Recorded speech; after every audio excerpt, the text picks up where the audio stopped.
பணத்தை நிறைய சம்பாதிக்கணும்னா முதல்ல இந்த இழப்புகளை தாங்க.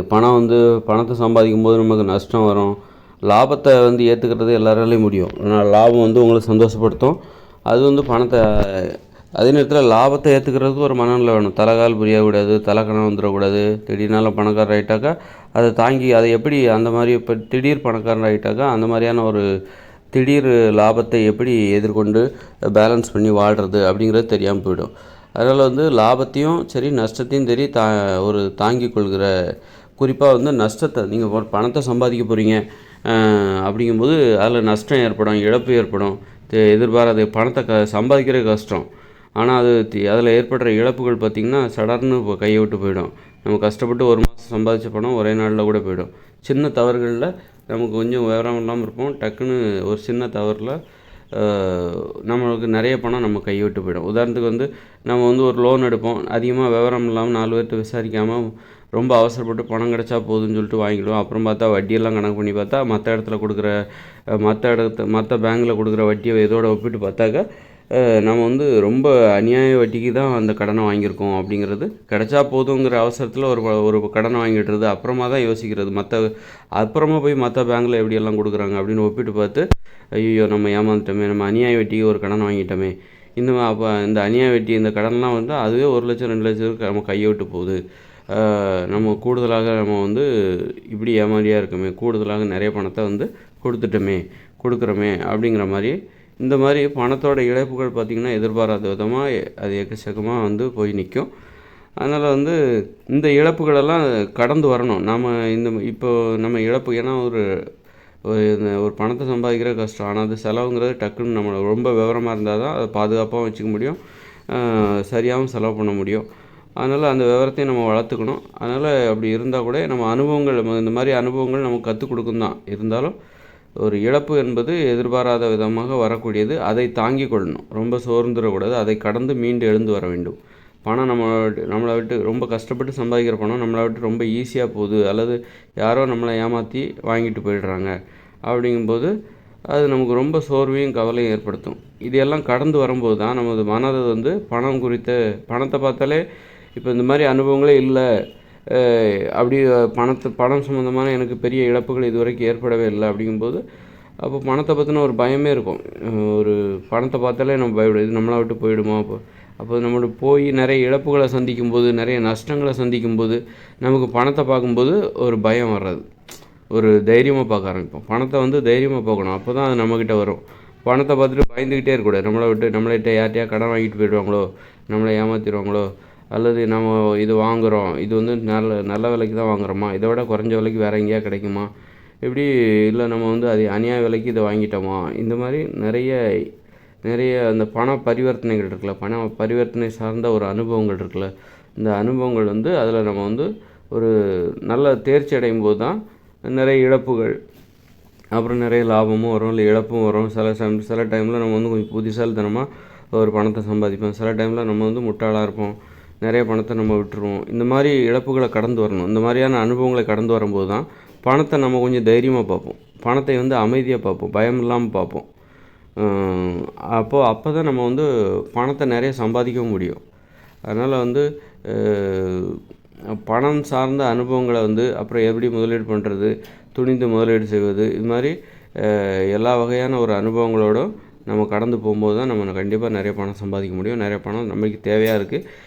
பணம் தான் நம்ம இந்த இயந்திர அறிவியல் உலகில் நாம் நல்லவர்களாக இருப்பதற்கும் கெட்டவர்களாக இருப்பதற்கும் பணம் தான் காரணம். பணம் இல்லை என்றால் ஒருத்தர் நல்லவராகவும் வாழ முடியாது, கெட்டவராகவும் வாழ முடியாது.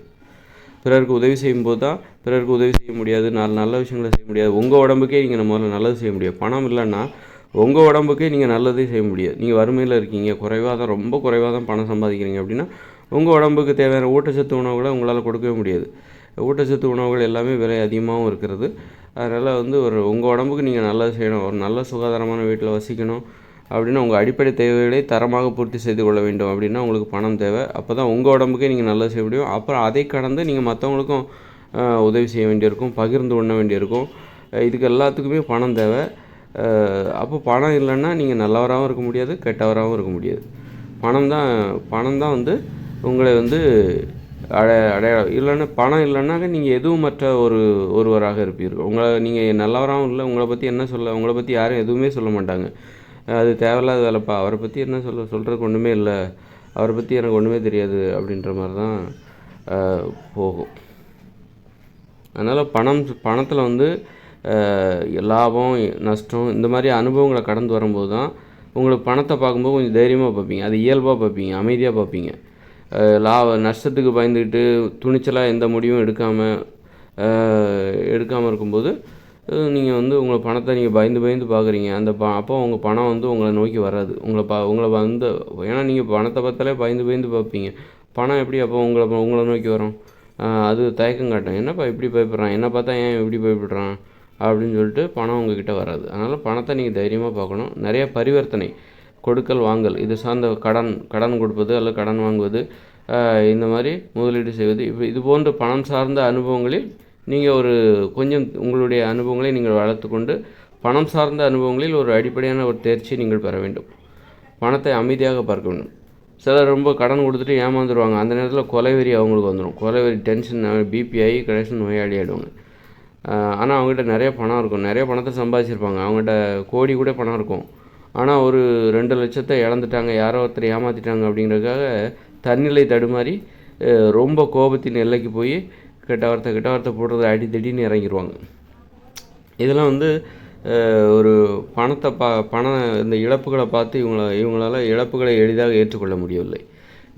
இழப்புகளை எளிதாக இல்லை, அமைதியாக ஏற்றுக்கொள்ள முடியவில்லை. இழப்புகளை வந்து எப்படி ஒரு லாபகமாக கையாளணும் அப்படிங்கிறது அவங்களுக்கு தெரியல. அதனால் வந்து எப்போவுமே நம்ம 1 லட்சமோ 2 லட்சமோ எல்லாம் ஏமாந்துட்டோம், நஷ்டமாயிடுச்சு அப்படின்னா நம்ம என்ன நினச்சிக்கணும்னா, நமக்கு மேல் உள்ளவர்களை நினைத்து கொள்ள வேண்டும்.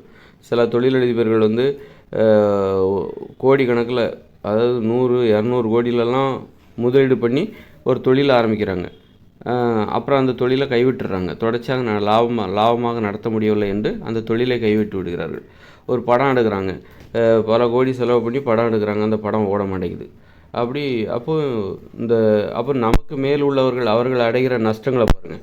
நாம் வந்து ஓரிரு லட்சத்துக்கே கவலைப்படுறோம்.